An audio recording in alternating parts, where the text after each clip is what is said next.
The best introduction I can give is actually the reaction that Francine Shaw had when I said that he was coming, which was, Pod Reeser, I've been assigning his readings for decades. Decades, oh my God.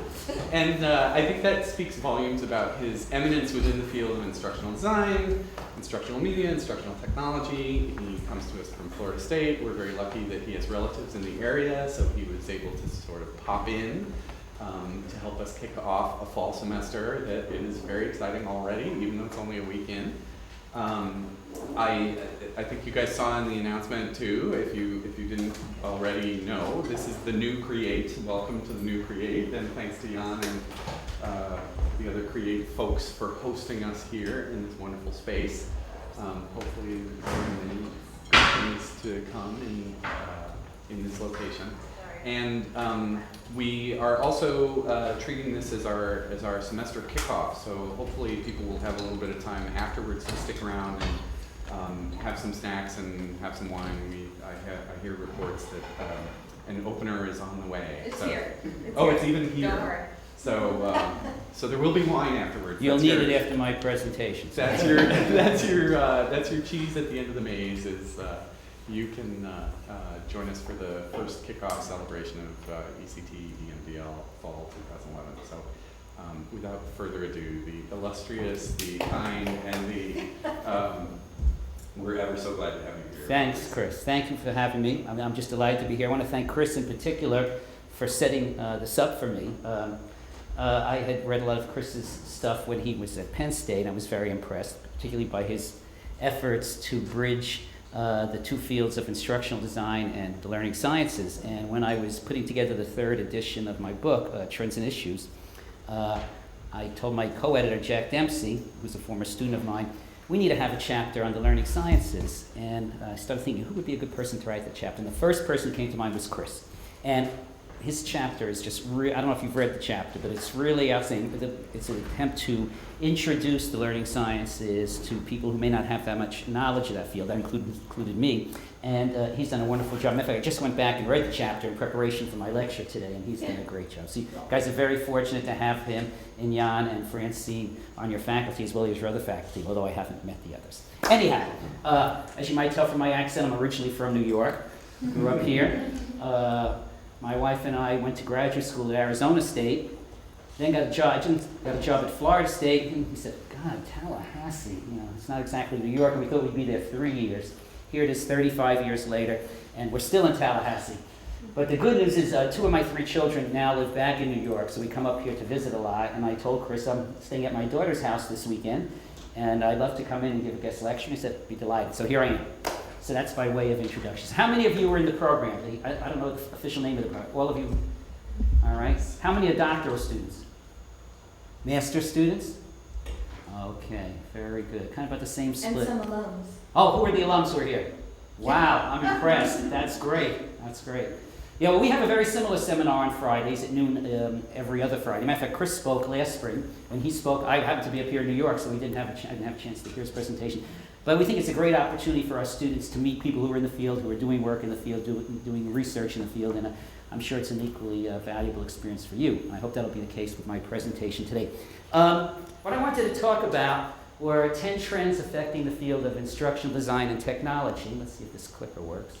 Okay, so these are the 10 trends I'm going to be talking about. I won't go into any detail about them at this moment.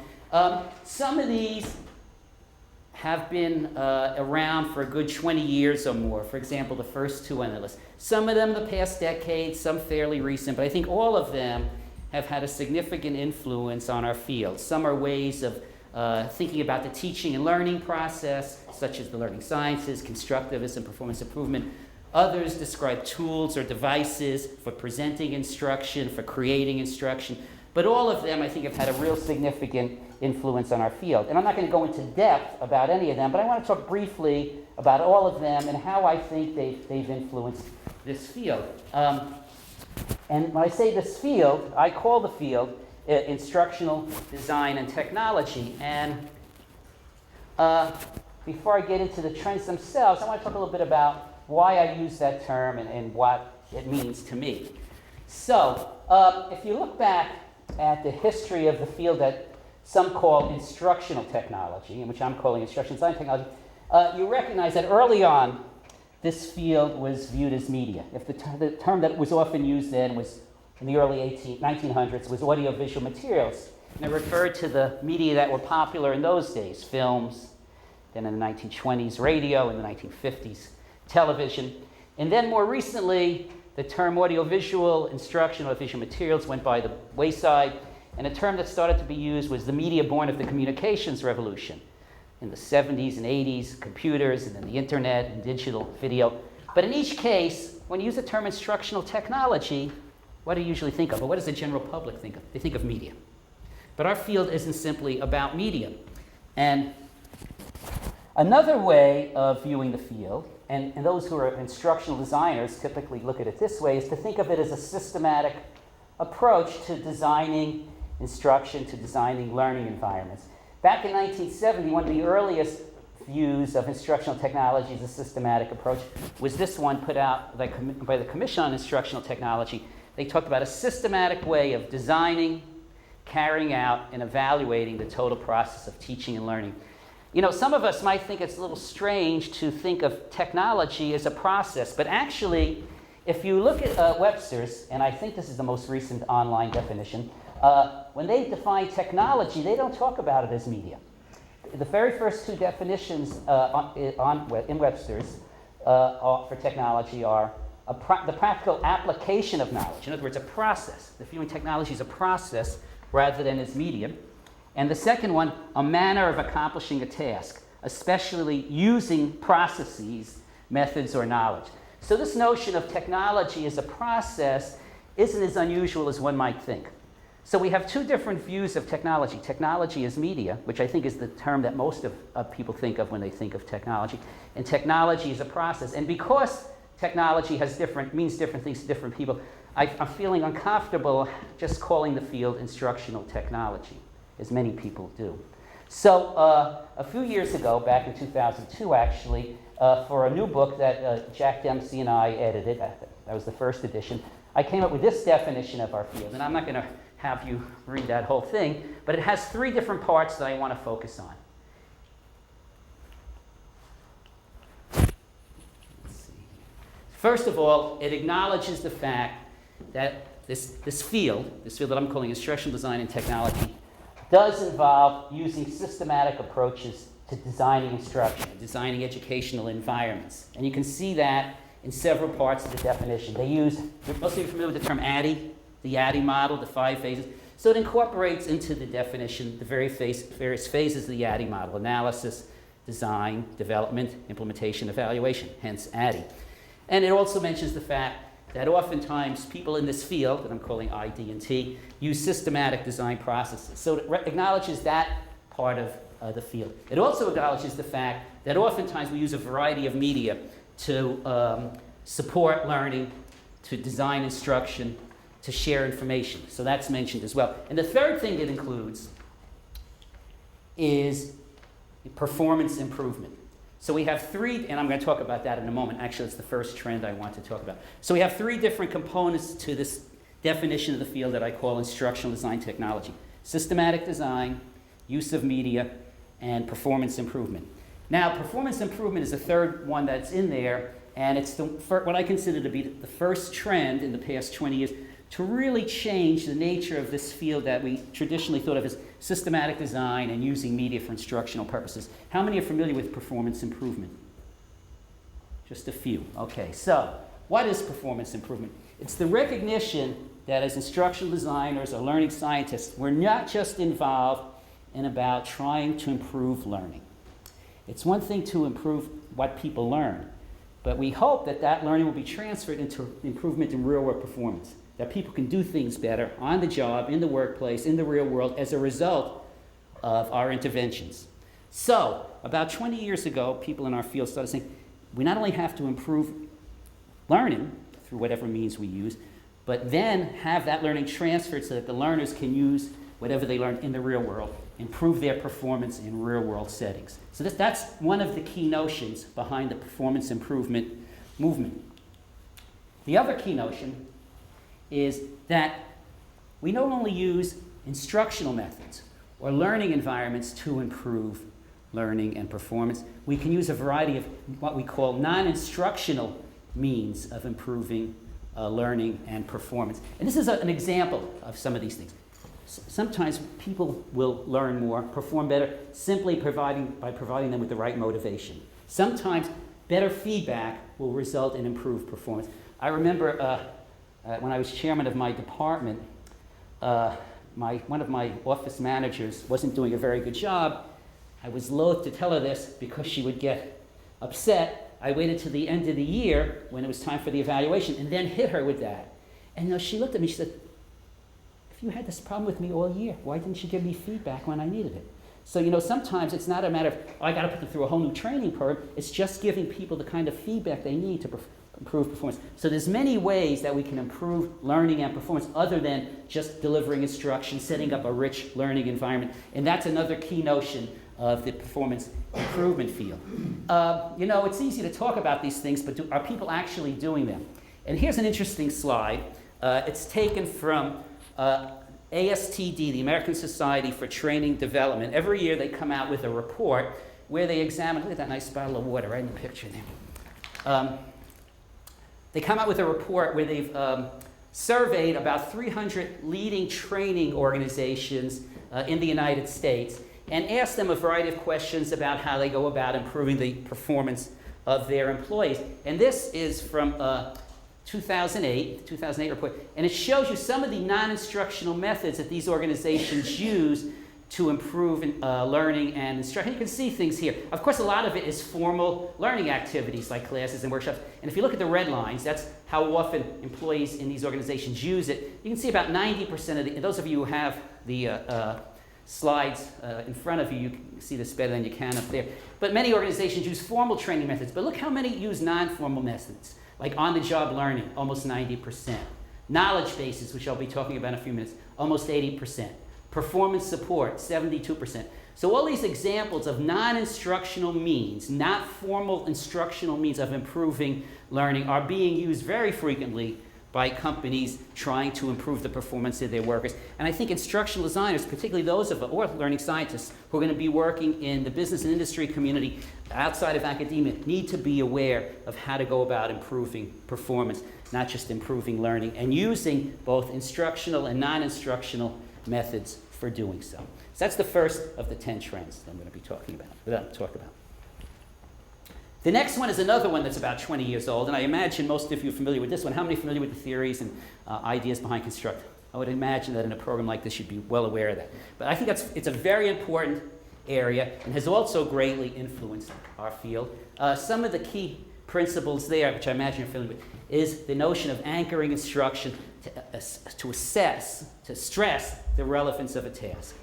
How often did we sit on classes when we were in high school and say, why the heck am I learning about geometry here? How does this apply to the real world? When we try to anchor our instruction to let learners see how this applies to some real world situations, it's much more likely they can understand the relevance of what we're teaching them and be more likely to pay attention and be motivated to learn it. So that's just one of the key principles from my perspective. And by the way, there's a really great article, now almost 20 years old, by Tom Duffy and one of his students, I'm blanking on who the student is, where they lay out these principles. Does anybody know what the student's name is? Duffy and Savory. John Savory and Tom Duffy. Very good article where they lay out these principles. And other readings discuss it as well. Designing authentic tasks to promote transfer. So trying to set up the instructional environment, the learning environment, so that the tasks that learners have to perform in those environments are similar to the tasks that they have to perform in the real world, thus promoting transfer. Another important principle that I think instructional designers have become more and more aware of as a result of the constructivist movement. I keep on pointing to that screen. Presenting complex problems to learners rather than simplistic ones, as to promote deep understanding, so they have real understanding of the skills, the concepts within an area, rather than superficial, brittle understanding. By the end of this lecture, I'm going to be pointing in the right direction. Every slide, I've been pointing up there. Okay. Having learners take the lead in the problem-solving process. Today, I'm taking the lead. I'm leading this lecture. You're sitting there passively, hopefully listening. But I rarely do that, actually, and constructivists argue against us doing that. They really feel learners will learn more if they take the lead in the problem-solving process. It's that old expression, guide on the side, rather than sage on the stage. So the learners take the lead in figuring out how to solve these problems with the faculty member there to guide the learner. I'm going to be talking about that more in a moment. Arranging for learner collaboration, the whole notion of social learning, getting learners involved to working together, understanding one another's perspective so as to learn more. Just like in the real world, we learn a lot from one another. And after the learning process is over, and even doing it, getting learners to reflect upon how they learned and what they learned so as to use that experience to help them in the future as they engage in other learning tasks. So these aren't all of them, but I think these nicely capture some of the key ideas behind constructivism. And as I look back at my career over the past 20 years, I see how some of these things, for example, having learners take the lead, have become more prominent in the way I go about designing my own instruction. And I think they're very valuable processes for instructional designers to be aware of so as to improve the quality of their instruction, the learning environments they design. But there are some challenges with this approach that I think as designers, whether you're designing a learning environment, instructional interventions, you need to be aware of, and I've just mentioned a few here.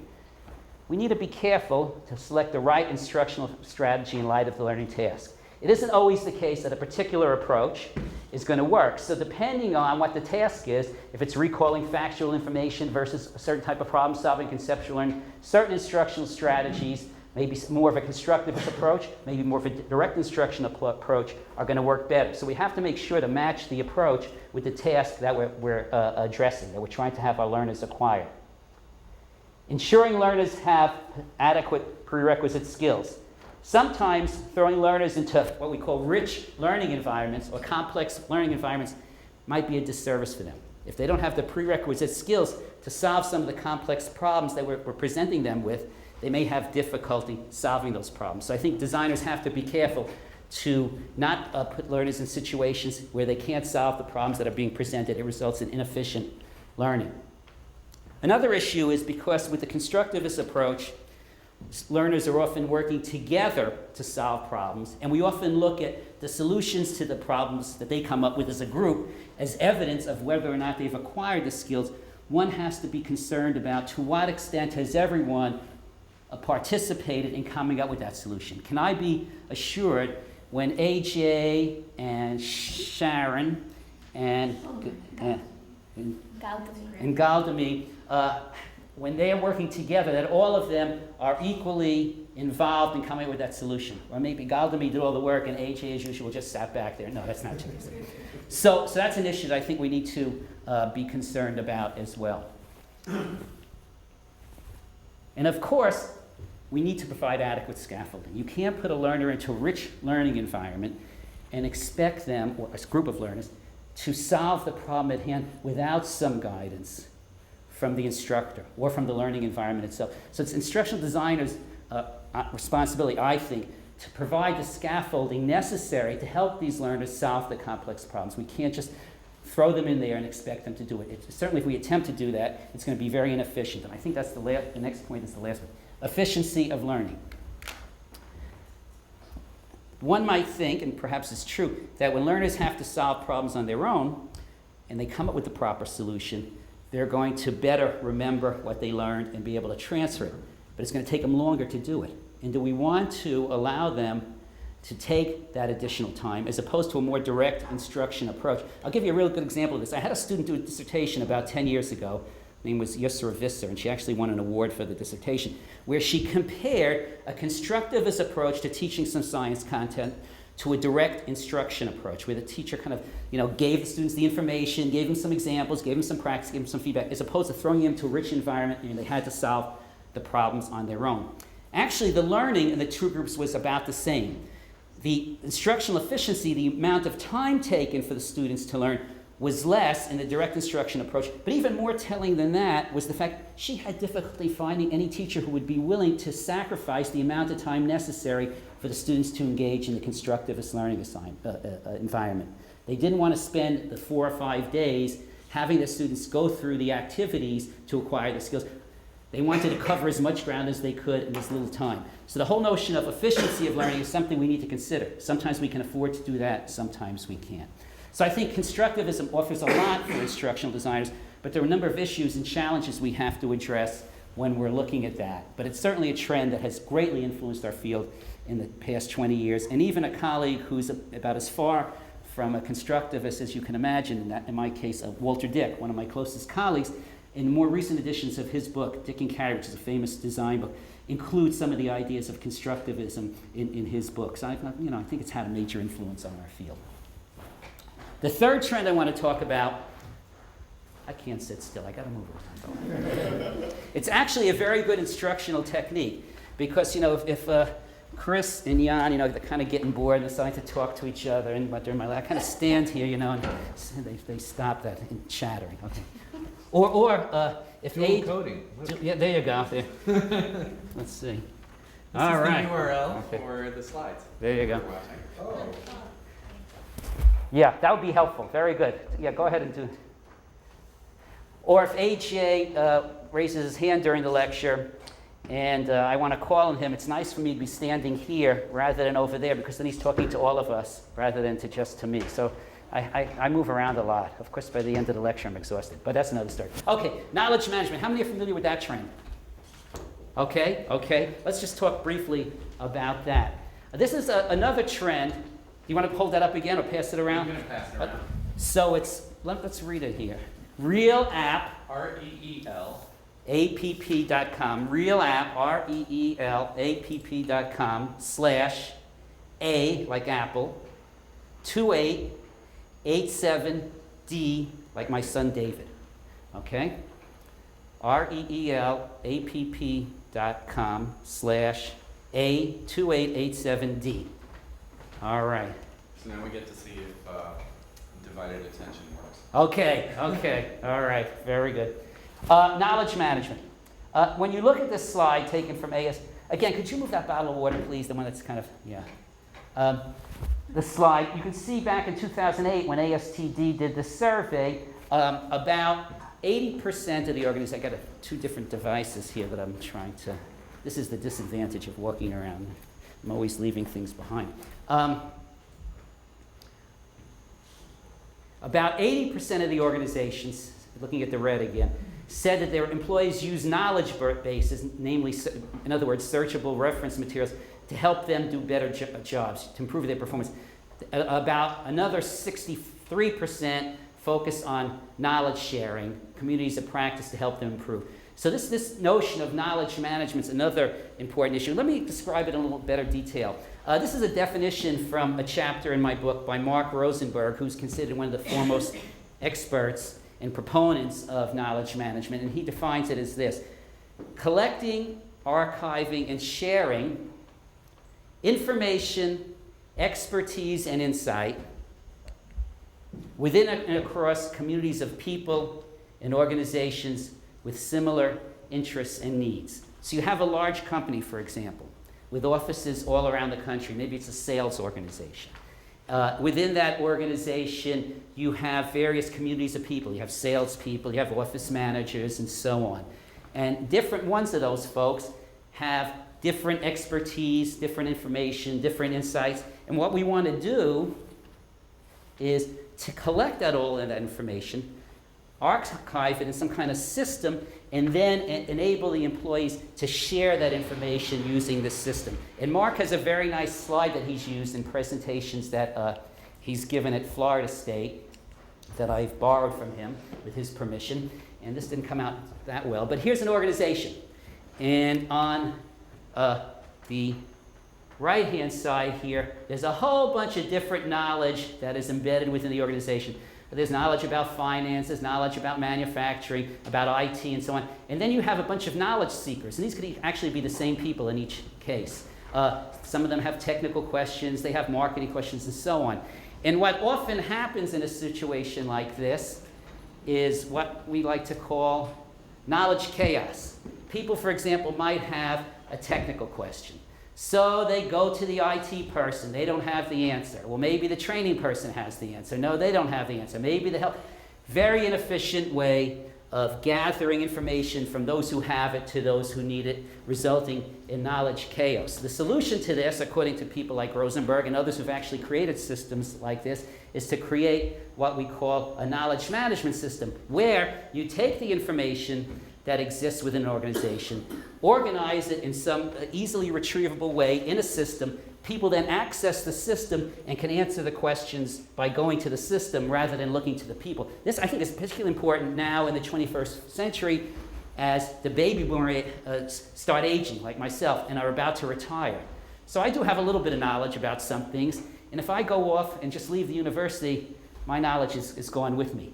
But if they can capture that knowledge and incorporate it into a system, it stays there, and then people can access it even after I'm gone. So taking some of the materials I've created over the years, putting it into a form where it's easily accessible by others, is one way of helping those who need information to get the information efficiently. That's just one example of how knowledge management systems work. And I think there's another trend that's had a great impact on our field, and it's important for instructional designers to be aware of. And we've had over the years at Florida State mini courses where we've taught our students how to create knowledge management systems. Performance support, that's the fourth trend I want. How many are familiar with performance support? All right, it's good. Your instructors are one step ahead of you. That's how it has to be, okay? All right. Even if they're not really ahead of them, let's make them think they're ahead. In my case, the students are usually ahead of me. Here's the same slide that I used earlier, the survey of 300 major training organizations done by the American Society for Training and Development. And the last time I've looked at the 2010 report, but for this particular topic, the most recent data I have is 2008. They noted then that about 72% of the workers of the 300 or so organizations they surveyed were using electronic performance support to help them improve performance in the workplace. You can see this is a frequently used trend. Let me talk about a few examples of performance support. First, let me define it. Frank Nugent, actually it's Frank Wynn, I didn't pronounce that right, has a nice chapter, it's a new chapter in the third edition of my book, and he defines performance support as a system that provides learners with varying levels of access to information and tools that support performance, and this is the key, at the time of need. So getting information to learners when they need it, at the time of need. I'm going to give you a real good example of that in a few minutes from my own career. Here's a couple of examples, the first two of which you should be very familiar with. GPS. How many of us use GPS when they're trying to get around in the car? Sure. You know, I've always prided myself as I don't need a map. I'm great at direction. You know? But since I've started using them, I see how helpful they are in getting to places efficiently and effectively. So even somebody who's a troglodyte like I am, as you can see, I have trouble even advancing the slides, and who loves to think of himself as, oh, I know east from west and north from south, I can get anywhere, finds that my performance can be improved at the time I need the information by having a GPS system available for me. So that's an example of a tool. Another good example is income tax preparation software. How many use that when they're preparing their income taxes? Some of the students don't because they don't have enough money to even put together an income, which is good. Well, it's not so good, actually. I guess it's good that you don't have to use a system. It's bad you don't have enough money to, okay. Anyhow, this is another performance support tool.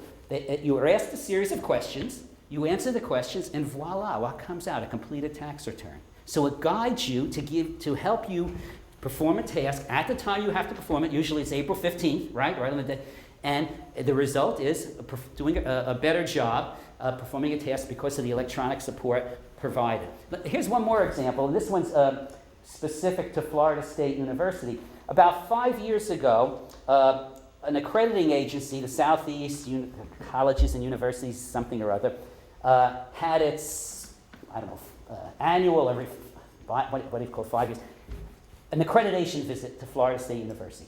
Part of the accreditation visit involved every faculty member on campus sharing with the accrediting agency all their objectives for all of their courses. Who the heck reads that stuff? I don't know. I don't know why these, but we had to collect that. Well, of course, very few faculty have objectives for their courses. Faculty aren't interested, they know in general what they want to teach, but they don't have specific objectives, which is all right, but the accrediting agency needed to have that. My colleague, Walt Wager, who's kind of a technology whiz and has done a lot of work in the performance support area, decided I can do one of two things. Because he was assigned to work with the faculty. I can put every faculty member on campus through an instructional program to teach them how to write objectives. How many of them are going to come? How much time are we going to waste doing that? How many are going to be balking at getting this instruction? Or I can create a performance support tool that will enable them to write objectives in almost no time just by using this tool. And he did the latter, which turned out to be very effective. This is just what one portion of the tool looks like. So he gave them a program. They showed them maybe in a half an hour how to use the program. faculty were given a template, so an electronic template, usually had this, not usually, it always had this little statement at the top. Upon completion of the instruction, the student will be able to. Faculty could then choose what verb within Bloom's taxonomy of cognitive outcomes, analysis, and so on, which verb or verbs best characterize the behaviors they wanted their students to acquire. A faculty member would click on this, that would be added to the objective. This would be the behavior, then they'd have conditions and criteria. So using this electronic performance support tool, within a very short period of time, he enabled faculty to perform a task they needed to perform without wasting a lot of time and teaching them how to write objectives. This is another example of using performance support tools to enhance learning. Many of our students, for many years, until Walt retired about 3 years ago, we offered on an annual basis a course on creating electronic performance support. And many of our students have found that when they go work for professional organizations, this has been a very valuable skill that's helped them be a more productive member of the performance support team and the design team in the organization they work for. So that's a fourth trend that I think is a very important one that's affected our field. Number 5, online learning. How many of you have taken an online course? Interesting. At Florida State, about 50% of our master students take online courses on a regular basis. About 50% of our master students, I should put it this way, 50% of our master students, and we have about 50 or 60, are online students. So they wouldn't be sitting in the room anyhow, but they take, our doctoral students, it's all face-to-face. But online learning, this is a very hot trend, as I think most of you know, in our profession. And I want to give you some data to support that. First, let's talk about technology-based learning and training in general. I'd like each of you to take a second, we're not going to call on people, but think about training in the business community.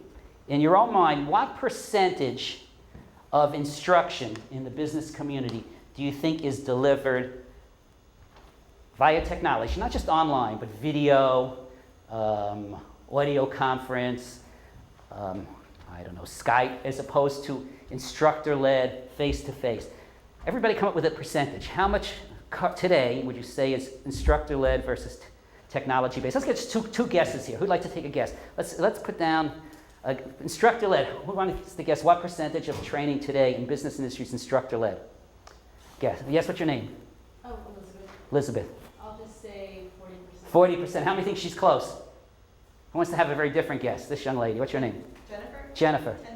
10%. How many think Jennifer's close? Interesting. Let's see what the data shows us. Okay, the dark line, the taller line actually in each case, is the amount that's instructor-led, the amount that's technology-based. And this is in over 300 major companies in the United States. So the 40% that Elizabeth says is a little bit closer than Jen's 10%, but both of them are off. You know, in spite of all the technology that we have today, about 60%, and this is 2010 now, this is a 2010 survey, of instruction in major corporations is still presented by a live instructor. That's surprising, isn't it? Yeah, I found it surprising. Not so surprising because I started tracking this. I don't know. I started looking at the ASTD surveys in about 2005. They didn't. Well, it couldn't have been that year. Anyhow, the interesting trend though is even though still most instruction is delivered via live instructors, look at how the trend is going. Whereas back in 2002, 70% live instructor, now only 59%. In contrast, whereas technology accounted for only 15% of training, this is again in business industry, back in 2002, it's now up to over 36%. So there's a definite trend moving towards what both Elizabeth and Jen are hoping will be the case, or expecting to be the case. So I think this shows you that in general, technology is being used to a greater degree in recent years than in the past, still not to the degree that some of us might have expected. But even more telling than that, because we're talking about online training here, is how the trend is going with online training. Remember, online education didn't really start flourishing till around, I don't know, maybe 2000, somewhere around there. I don't know if the number's correct. But look at how the numbers, again, the 2010 ASTD survey, and they track this every year. This is the number of organizations that respond, and they're usually very large training organizations within major corporations. Only 13% of training was being done online back in 2003, all the way up to 27.5, double, more than double, from 2003 to 2009. So this is certainly a trend. The percentage of online training has vastly increased. But it's not just in the business environment that it's increased. Let's look at higher education. This is a survey done in 2009 Learning on Demand. I forgot if that's, is it Babson? I can't remember who's the parent organization that put together this report. But they surveyed over 2,500 universities, or they got responses from over 2,500 universities, asking them what's the percentage of enrollment in your programs that are online versus face-to-face. Back in 2002, only 9.6, let's say 10%, of enrollments in these 2,500 universities were online. Now, over 25%, more than 2.5 times in a period of, what, 6 years? Another indication that in addition to business and industry, the growth in online learning, great growth in online learning in higher ed. Let's look at one more environment. Oops, get the right clicker here, Bob. K-12. Let's look at this. This is data from Blackboard. Blackboard put out a report just this year, Learning in the 21st Century. Again, a survey, this time of K-12 educators. I think it was principals in schools around the United States, if I'm remembering correctly. Percentage of U.S. students taking online courses. 2008, in middle schools, 9% of kids were taking who were in middle school were taking one or more online courses per year. 2010, more than double, 19%. What about in high school? High school, 2008, 10%, one or more courses per year. 2010, 30%. So we see both in business and industry, higher education, public education, middle and high school, a great growth in the use of online learning. So what does that mean for instructional designers? More online courses, in my mind, mean more opportunities for instructional designers. Why? Why? This is the only interactive part of the presentation, guy. Why do you think I say that more online courses present more opportunities for instructional designers, or we'll see even learning scientists, but why? Anybody want to take a guess here? Francine? Well, it has to be well designed to be effective, and of course we know everything about design. Well, we don't know everything about design, but she's exactly right. Of course, our instructor's always right. Instructional design skills, in my opinion, are really necessary in order to prepare effective online courses. It's not just a matter of taking our face-to-face lectures and putting our notes online. That ain't gonna cut it, guys. We're trying to promote instructor-student interaction, student-student interaction, active learning activities. To do that, you need somebody who knows how to design instruction. And I'm not just theorizing about this. At Florida State, we have an online learning group. And a number of the employees who work there are the graduates of our program who are there to help instructors make their online courses effective and interesting. As a matter of fact, when I put my Trends and Issues course online for the first time, maybe 6-7 years ago, 2 of my former graduates helped me do that because I had no experience in doing it. So I think there are great opportunities for those of us who are in the field of instructional design and technology, learning science, to take advantage of this trend and help it be more effective by designing more effective courses. So this is an important trend for our field as well. This is the first time I've given presentations like this, but I've changed several of the trends here. I'm trying to keep up with the time. Okay, so that's trend 5. Trend 6, informal learning. How many students are familiar with that trend? All right, good. So Jay Cross, who's generally considered to be one of the gurus in the field of informal learning, he's recently retired, although he's still learning informally, says it's the unofficial, unscheduled, he's a great speaker too, I've had him speak in my classes via Skype several times, impromptu way people learn to do their jobs. And a close colleague of mine, Allison Rossett at San Diego State, who has a chapter in my book on this topic, says it's learning other than which typically takes place in a classroom or other formal instructional settings. Let's see so these are definitions, and they're only definitions, but let's see what this really means. Before we turn let's first see to what extent it's being used. Again, from the 2008 ASTD survey, they asked the training professionals in these organizations, 300 or so, to what extent does informal learning affect the learning of the workers in your organization?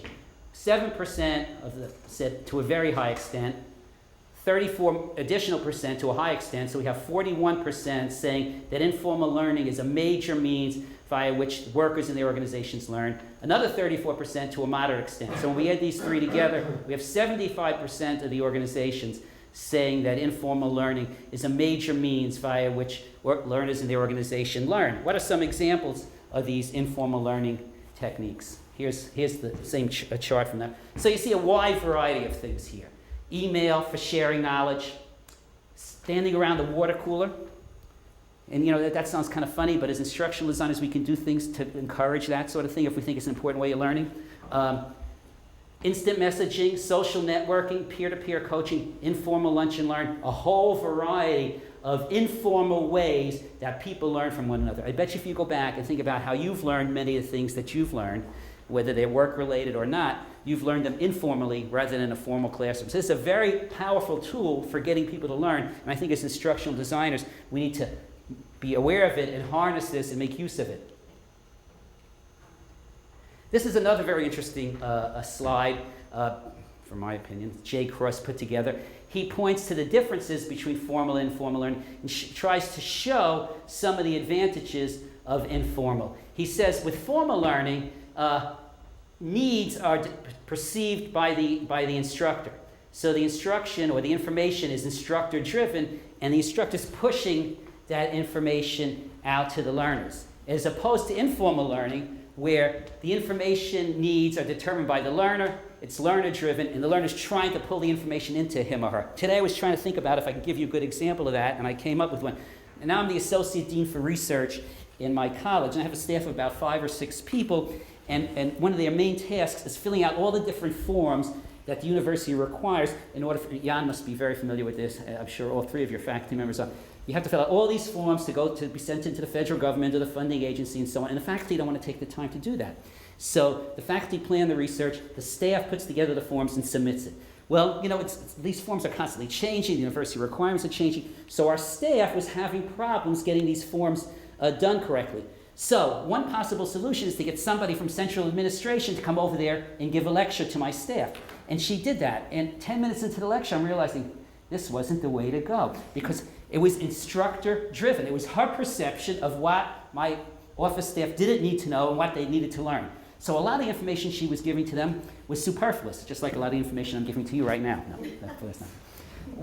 Whereas had I let my staff tell her, maybe if I email in advance or collect it in advance or just had a discussion with what their needs were, she could better address their problems and give information that would be more useful to them. So informal learning can be a powerful tool that we can use to improve the quality of our instruction, make it more efficient, have our learners learn more. There are a couple of challenges that I think I have challenges up here. Yeah, okay. What I think a good strategy here is for instructional designers is to identify what our workers, our learners are currently doing to learn informally. I'm going to take one more example here. I was thinking about my own department. We have 8 small offices all around one central area.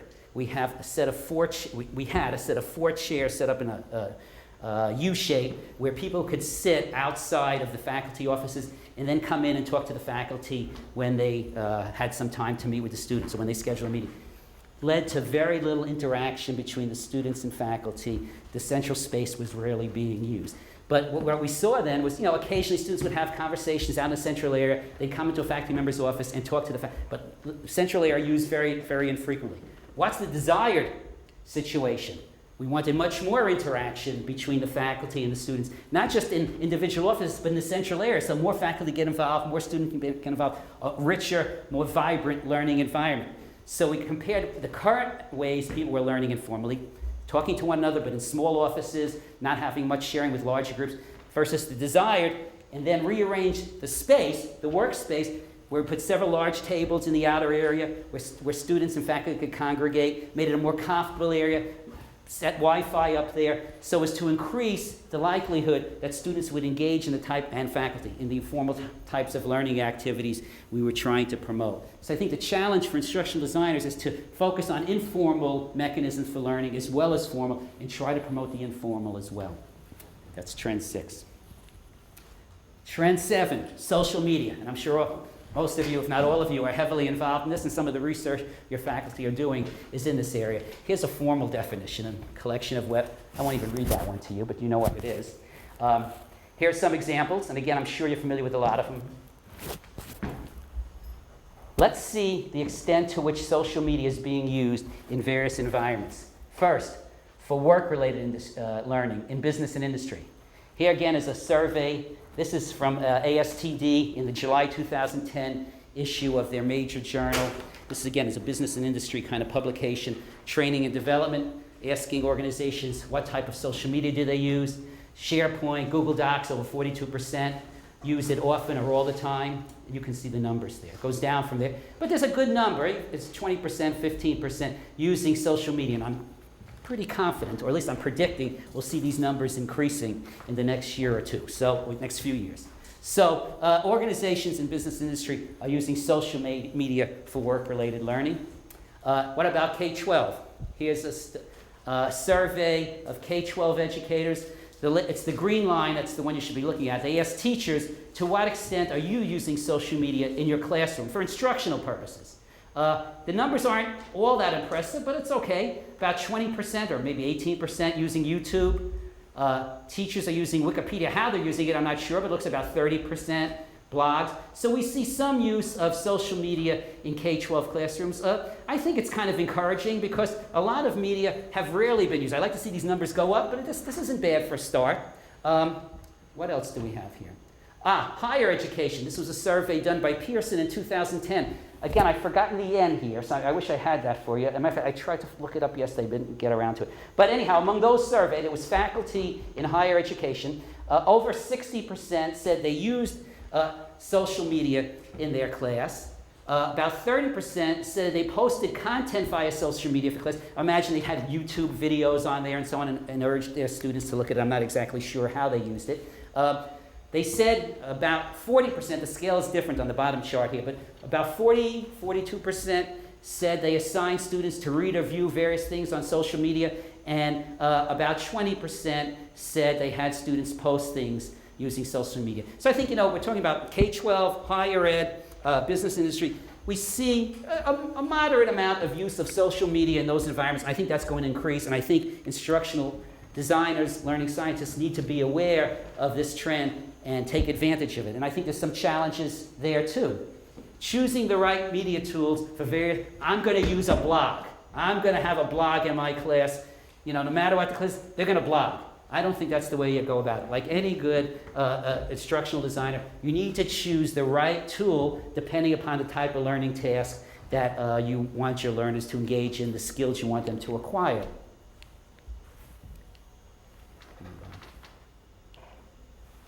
I'm big on providing structure and scaffolding. Too often I see faculty telling students, create a wiki, work together on that, create a blog, giving them very little structure or scaffolding or support as to what to do with the tool. Just use the tool. I think it's very important that we provide structure and scaffolding for our students so as to help them acquire whatever goals we're hoping they acquire. Not just has them engage in some activity because the activity is something that's hot today or interesting. This is another one that's a hot button for me. Having social media, having online available, doesn't remove the instructor from his obligations or her obligations. Instructors supposedly have subject matter expertise. They certainly have a lot of experience. That doesn't mean students don't. I often learn more from my students than they learn from me, or at least as much. But the instructors do have some knowledge and expertise that they're expected to share with their students. I don't have to be the sage on the stage, but I should be the guide on the side. And just allowing my students to post things and say, look at it, and judge each other's work and assume that's how they're going to learn, to me, is not the proper way to be teaching or supporting learning. So I think it's very important for instructors to have an important role in both presentation of content, even if it's just helping students evaluate one another's postings, and certainly in providing feedback. So I think instructional designers have to make sure that when social media are used, when online learning is the tool via which instruction is being delivered, that there's a role, an appropriate role for instructors, and they're not just sitting back and letting the students take over because it's the easy thing to do, or it's the popular thing to do. That's my opinion. Pretty strong about that one. Okay, educational games. All right, you have a couple experts in this area, so I'm not going to spend too much time on it. Val Shute, who Jan knows very well, and I think that they may even have worked together, certainly talked to one another, has a very nice definition for educational games. You can look at that briefly. I won't read it. Here's one such example. I should have used Jan's examples, but here's one. I'm sure you're familiar with from Indiana, Quest Atlantis. As of yesterday, they had over 65,000 users. You can't read it very well, over 65,000 users of that game. Val has a very nice slide, and again, these slides will be available for you after the presentation, so I'm not going to go into detail about it. But she lists what she thinks are 6 of the most important features of well-designed games. I think they're great. Problem-solving challenges that are adaptive based upon the learner's performance, upon his or her skill levels. Clear goals and rules for the games. High degree of learner control. Motivational. Sense of uncertainty, so the learner doesn't automatically know what's going to happen next. And ongoing feedback provided within the context of the game. I think this is very nice, and I'm sure that we could add some to it. Maybe Jan would have some suggestions for that. But I think I adapted this from a very nice presentation Val gave last year at AERA. As a matter of fact, Francine, you'd be interested in this. She gave it during a debate with Richard Clark on the value of games. Richard, as usual, was saying, oh, games don't make a difference, media don't make a difference, I don't make a difference. No, he doesn't say that. Val is really thought through a lot, and I really like her work there. Again, I think there's some challenges with regard to games. How do we design games to promote the attainment of specific learning goals? As an instructional designer, and originally taught as kind of a behaviorist, although I think I've gotten beyond that, I think we need to have specific goals in mind when we have our students engage in a specific activity, be it working through some rich learning environment or playing a game or engaging in a class discussion. We should have some specific goals in mind. And then we need to design our interventions, games among them, to help learners attain those goals. How do we go about doing that? I have some ideas about it. But how do we measure whether or not they've attained those goals? Do we measure it simply by their success in the game, or are there other ways that we measure that? Maybe the game is the learning activity, but we measure whether they've attained the goals in some other manner. How do we address the issues of instructional efficiency? Games oftentimes take a long time to play. Do organizations, be they a K-12 classroom, a company that's a training organization, are they going to be willing to have their learners engage in the game for X amount of time, given all the other things that these learners must do, whether it's working in the field, on the job, learning other things in the classroom? So these are issues I think instructional designers need to address. I love games. In the 70s, when I was in graduate school, I can't believe it was that long ago, one of the first courses I took was simulations and games, but of course then it was board games. And I'm so sorry I didn't stick with that, because 40 years from now I'd be as successful as Jean is. But I think it's a great area, but I really think these are issues we need to address. And as instructional designers, we need to address them. Number 9, we're almost done. Learning sciences. How many are familiar with that? If you're not, you're out of the program, guys. All right, so I'm not even going to go over these. Focus on deep conceptual understanding. I think it's a great and important concept. Creating learner-centered learning environments. Again, excellent. I love this one. Using technology, but not just to present instruction. To create rich learning environments. Create tools that learners can use to demonstrate their learning, to create content. I think it's wonderful. To enhance your understanding. When Clark came out with his piece that media don't make a difference, I said, that's nonsense. Media provides affordances that certain media provides certain affordances that other media could not possibly show. How can we show reactions in physics if we don't have slow motion devices to show them? How can we show in quick time some real time changes that might be, take 2 months, 2 years to show? Media enable us to do it. So media can really enhance understanding. So I think focusing on using media, as learning scientists suggest, is very important. Accounting for the social nature of learning, again, related very closely to the constructivist notion of learner collaboration, very important. Got 4 more. Design for transfer, study in the real-world settings, not the lab, very important. Too many of the studies we do today are the old Ed Sykes studies where it's in a controlled environment and has no real-world relevance. I love the real-world settings for research. Matter of fact, a lot of my research over the years, be it kids learning from Sesame Street, a variety of others, real-world settings. Examining learning from anthropological, sociological, as well as psychological perspectives. And conducting design-based research on the design process.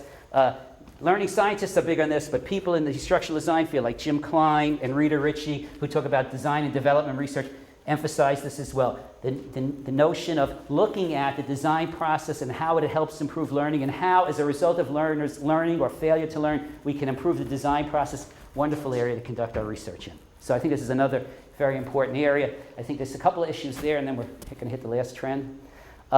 I think for instructional designers now, not so much for you guys who are mainly focusing on the learning science, we need to have a better understanding. About 2008, I knew very little about the learning sciences. I had a colleague in Japan, Katsuaki Suzuki, a former student of mine, took a sabbatical at Florida State. I offered him the sabbatical. I said, if you teach a course on the learning sciences. I co-taught it with him. I knew nothing about the learning sciences at the time.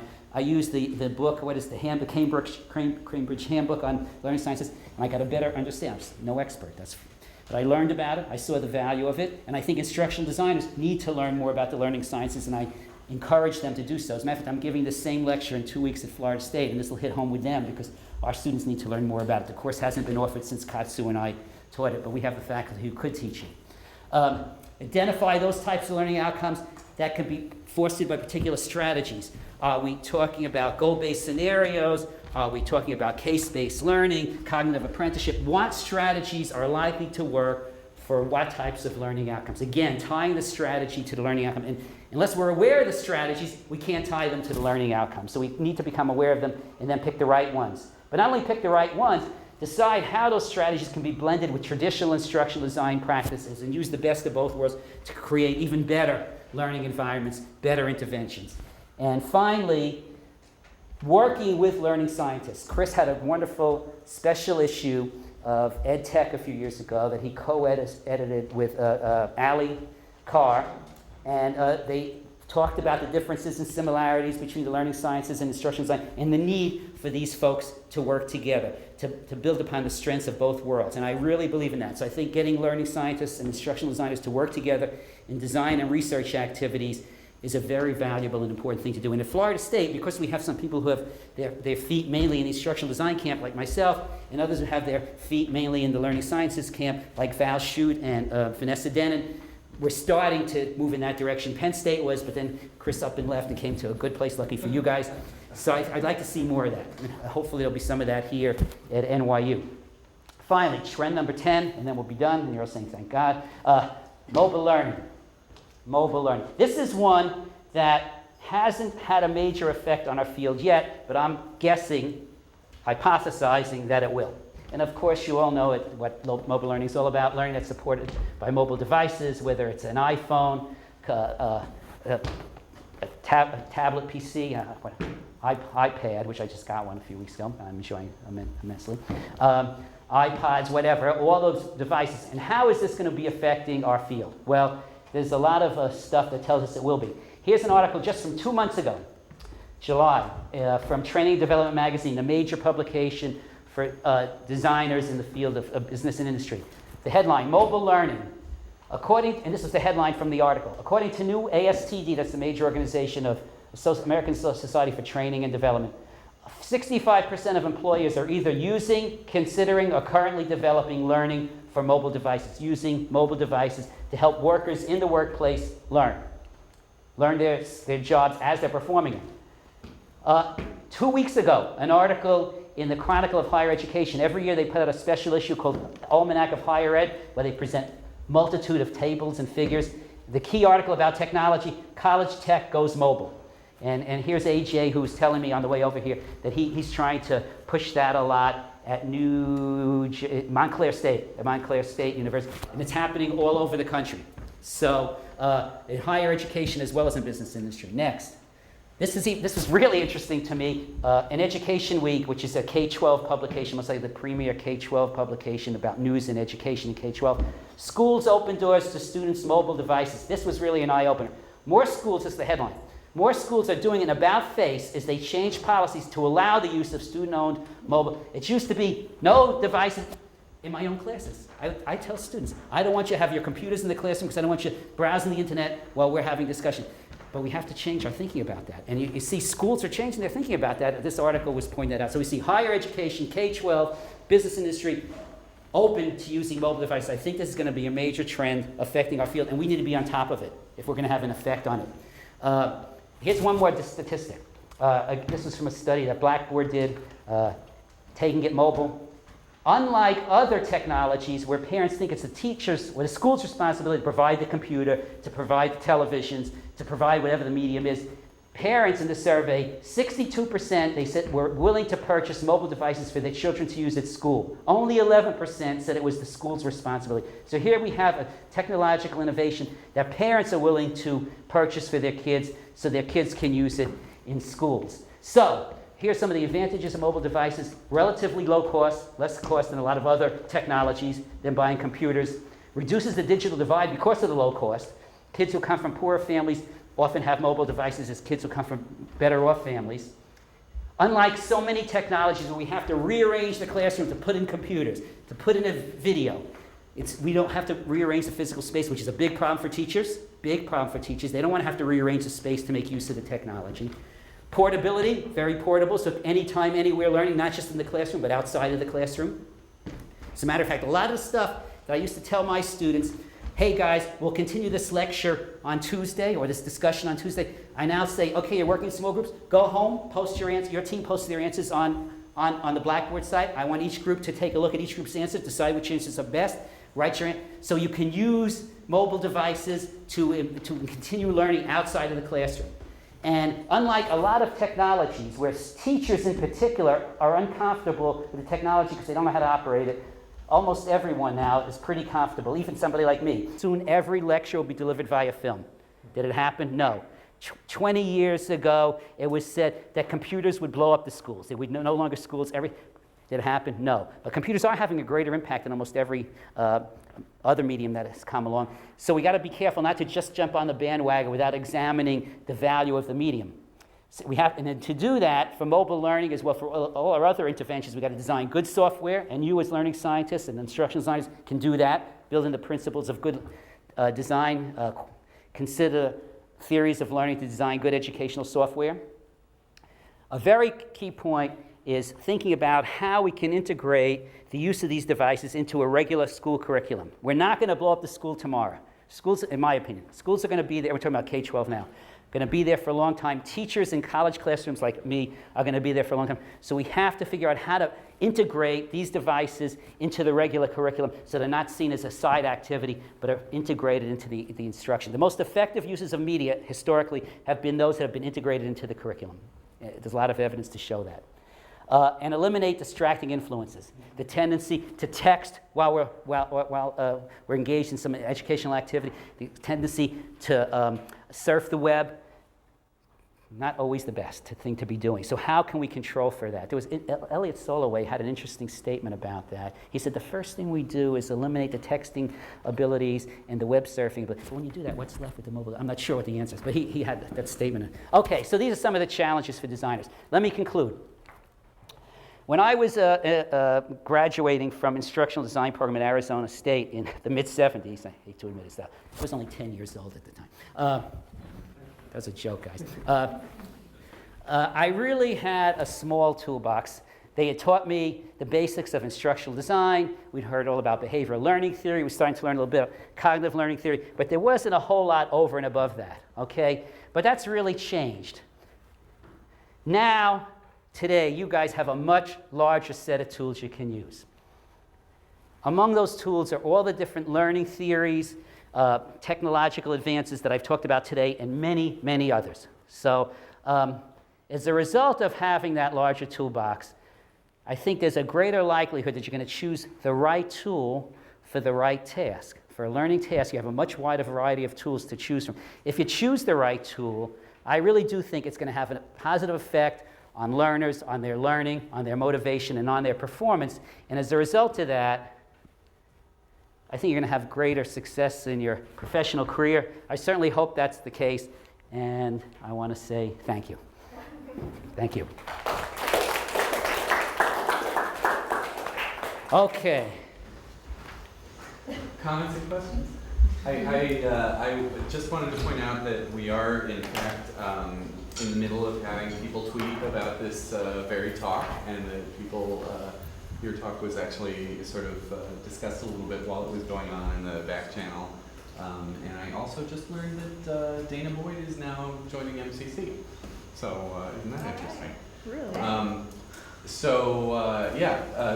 Many of the things I think that Bob was talking about are very much relevant in not just in our professional practice, but also in our lives here in the department as students, as we try to figure out how to follow along with the slides and not get too distracted, but maybe also have some Twitter open and try to keep some back channel. I think AJ just became the mayor of the Create Lab.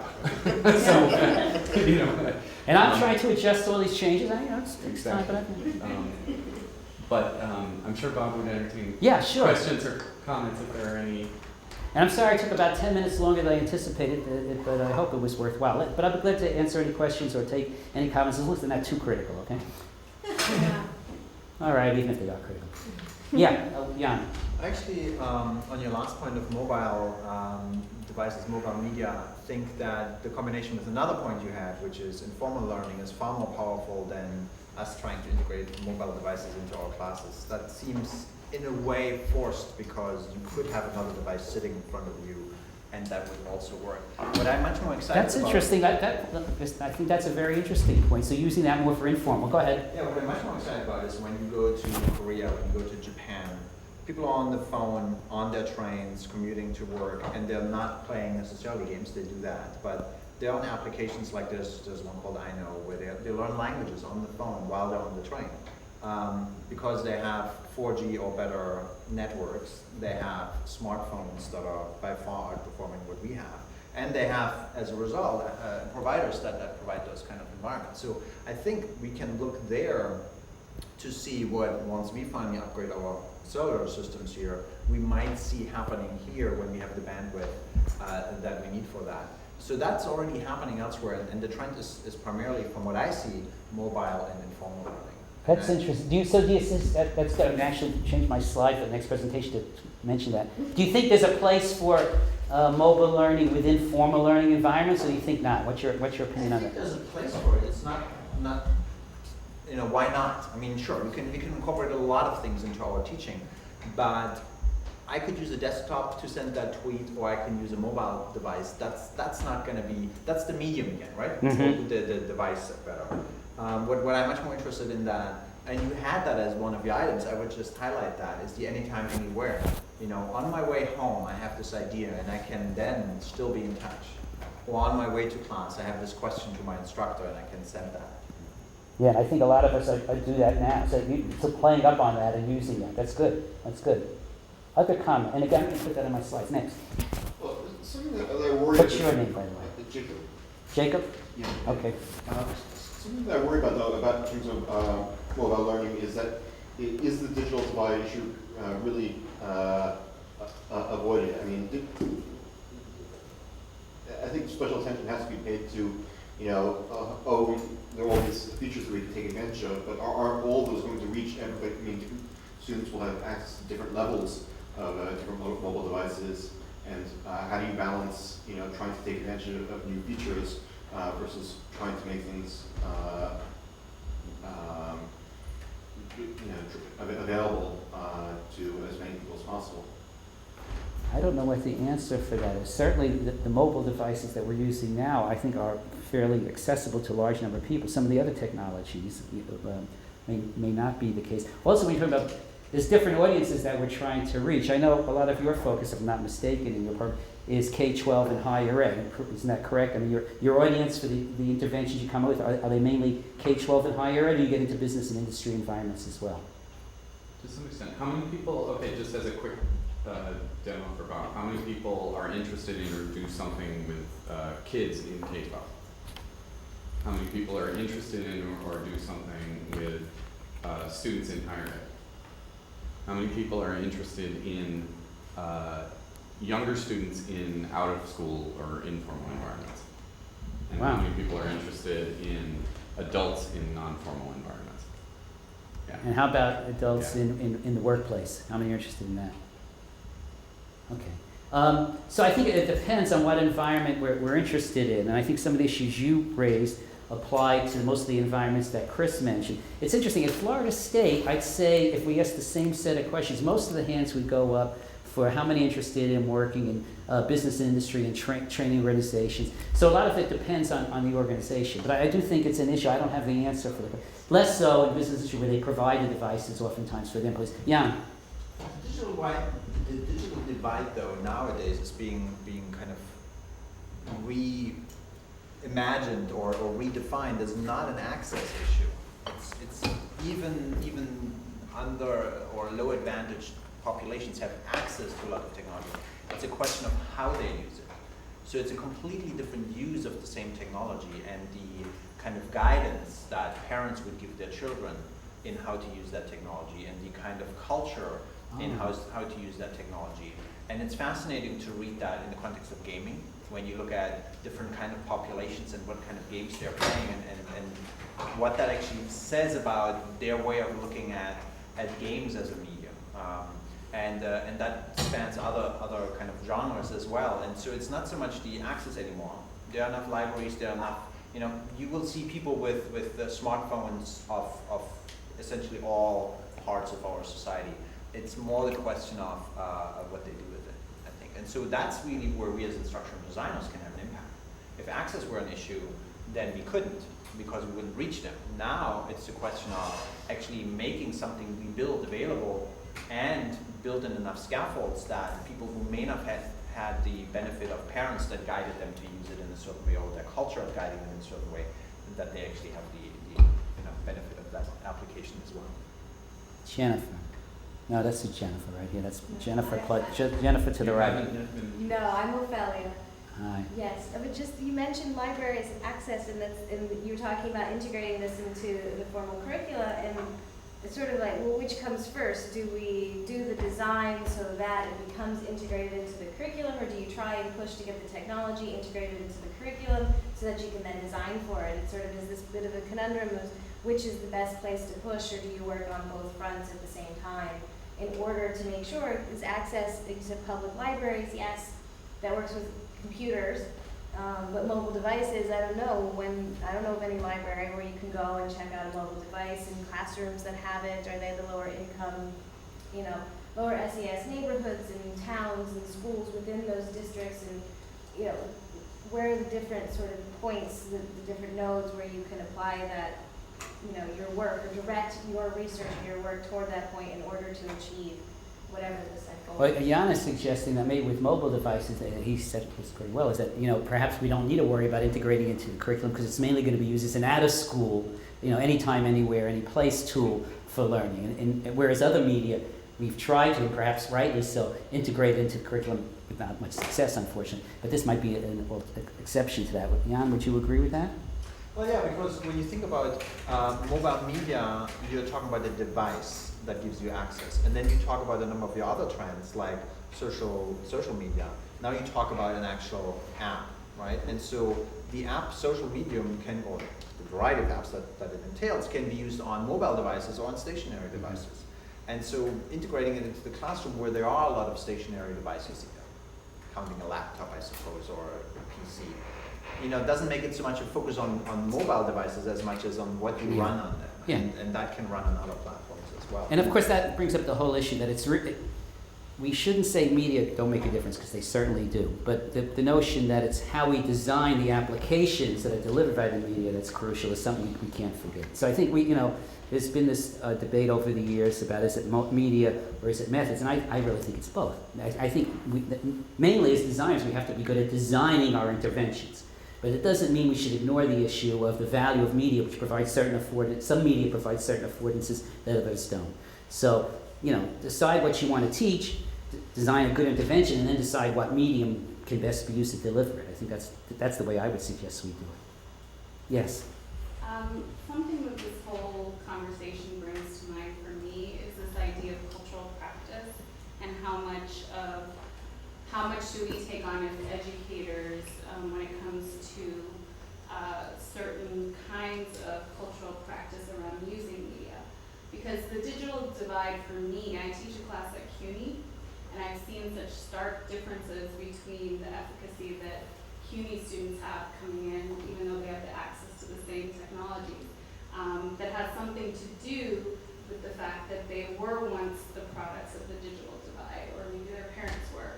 So they didn't necessarily have the same types of cultural practice when using media. So it almost becomes a civics lesson to some degree. Like, how do we get people on the same playing field when it comes to the ways in which we can use technology effectively beyond, so that they can access the applications that we develop and the different affordances of using social networks and technologies. Like, that almost has to become part of our dialogue as well.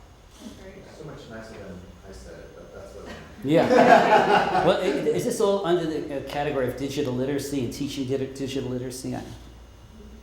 we have a couple of faculty at Florida State who do work in this area. So I think it is an important area, I agree. But that's true with almost everything. Okay.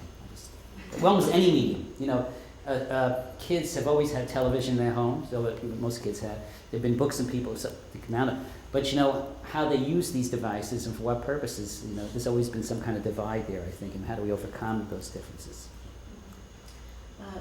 I think it was about 2 years ago, we began this course, this one-point course for teacher education students, both undergrads and graduate students. And we did use a lab. And at one point, we were told that we might not have access to a lab. And we might have to have the students bring their laptops. And the undergraduate advisors were hostile because they said that their undergraduates, by and large, I mean, there was no consistency. A lot of them did not have computers. That was only 2 years ago at this university. So that difference in access is significant, I guess, still, even in a context like this.